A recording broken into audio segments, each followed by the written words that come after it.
Selamat datang di channel Sejarah TV. Sebelum memulai podcast, mari dukung channel ini dengan cara subscribe, like, dan share video ini. Tema podcast pada hari ini, saya akan membahas mengenai sejarah organisasi Islam dan pengaruh politik Islam di Indonesia. Islam bagi penganutnya tidak hanya berarti sebuah agama dan kepercayaan yang hanya dipraktekkan di ruang-ruang privat, melainkan menjadi sebuah way of life yang mengatur kehidupan manusia, mulai dari cara mencuci tangan yang benar hingga bagaimana mengelola sebuah negara. Maka tidak heran apabila ideologi Islam dapat merambah dunia perpolitikan dan kenegaraan. Hal ini terjadi karena memang dalam ajaran Islam sendiri terdapat tata cara dan aturan-aturan tertentu mengenai hukum dan tata negara atau yang lebih sering disebut sebagai syariat Islam. Bagaimana sejarah organisasi Islam pada masa kolonial? Pada masa kolonial Belanda, ideologi Islam tidak banyak diberi tempat dalam perpolitikan Hindia Belanda. Walaupun pada masa ini terdapat organisasi Islam yang kemudian bergerak di bidang politik dan pergerakan seperti Sarekat Islam, namun organisasi-organisasi politik yang dinilai akan merongrong kekuasaan kolonial Belanda banyak dibubarkan dan pemimpinnya diasingkan. Selain itu, pada masa kolonial Belanda, pemerintah lebih banyak merangkul para bangsawan, bukan ulama atau tokoh-tokoh Islam. Hal ini sangat kontras apabila dibandingkan dengan apa yang dilakukan pemerintah kolonial Jepang di Hindia Belanda. Jepang datang ke Hindia Belanda sebagai saudara tua yang mengklaim akan membebaskan Asia dari penjajahan Eropa dan menyatukan Asia di bawah kepemimpinan Jepang. Berdasarkan buku Burhanuddin yang berjudul Ulama dan Kekuasaan, Pergumulan Elit Muslim dalam Sejarah Indonesia, salah satu cara Jepang untuk mencapai tujuannya tersebut adalah dengan jalan propaganda. Maka untuk mengambil hati rakyat Hindia Belanda, Jepang merangkul para ulama dan tokoh Islam. Hal ini dilakukan karena bagaimanapun juga saat itu banyak sekali pemeluk agama Islam di Hindia Belanda, dan mereka memiliki semangat perang yang tinggi. Jepang kemudian juga membuat kebijakan penghormatan terhadap Islam, di mana para ulama diakui sebagai kekuatan sosial dan politik di Hindia Belanda. Pada perkembangannya, pemerintah Jepang kemudian membentuk Majelis Syuro Muslimin Indonesia atau Masyumi pada tahun 1943. Pembentukan Masyumi ini dilakukan untuk memperoleh dukungan politik dari tokoh-tokoh Muslim. Walaupun begitu, keberadaan organisasi tersebut tentu saja menjadi kesempatan yang baik bagi ulama dan tokoh Islam untuk meningkatkan peran politik mereka. Oleh karena itu, sejumlah ulama muncul sebagai tokoh politik. Mengapa tokoh-tokoh politik Islam banyak bermunculan di era penjajahan Jepang? Masa pendudukan Jepang menjadi batu loncatan naiknya para ulama dan tokoh Islam dalam perpolitikan setelah dikucilkan selama masa pendudukan Belanda.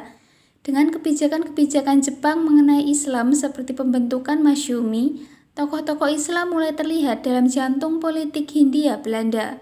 Selain itu, organisasi Nahdlatul Ulama kemudian menjadi semacam fondasi kelembagaan yang memfasilitasi ulama untuk diakui tidak hanya memiliki pengaruh keagamaan, tapi juga politik. Pada masa Hindia Belanda, Islam dan tokoh-tokoh Islam dapat dikatakan terkucil dari panggung perpolitikan Hindia Belanda. Namun hal ini mengalami perubahan drastis pada masa pendudukan Jepang, di mana justru ulama ditempatkan dalam jantung politik Hindia Belanda. Hal ini berakibat pada menguatnya posisi para tokoh Islam dalam perpolitikan di Hindia Belanda.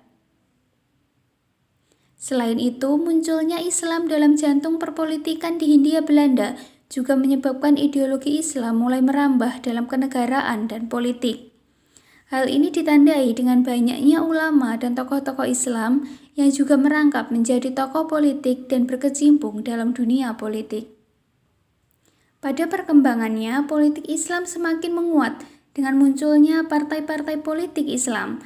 Partai-partai tersebut menggunakan ideologi dan ajaran Islam sebagai landasan mereka, sehingga ideologi dan ajaran agama Islam menjadi merambah ke dunia politik. Eksistensi dan perkembangan partai-partai politik Islam ini didukung oleh fakta bahwa banyak terdapat pemeluk Islam di Hindia Belanda, sehingga partai politik Islam berkembang dan mempunyai basis massa yang besar dan berkembang dengan pesat. Apa peran organisasi Islam dalam perjuangan kemerdekaan? Organisasi dan partai Islam tersebut memiliki andil dalam perjuangan menuju kemerdekaan Indonesia. Maka dari itu, setelah Indonesia merdeka, kelompok Islam terus andil dalam mempengaruhi berdirinya Negara Kesatuan Republik Indonesia. Hal ini diwujudkan dalam perjuangan politik dan perjuangan sosial serta pendidikan. Peran organisasi Islam dalam politik terus berlanjut dengan munculnya tokoh-tokoh Islam di kancah politik nasional. Sehingga dapat dilihat bahwa dalam sejarah Islam di Indonesia, politik tidak pernah bisa dilepaskan dari Islam. Kiai Haji Wahab Hasbullah, tokoh NU, bahkan pernah berkata bahwa Islam dan politik selalu berkaitan dan tidak dapat dipisahkan. Oleh karena itu, peran politik umat Islam di Indonesia selalu dinamis dan berkembang.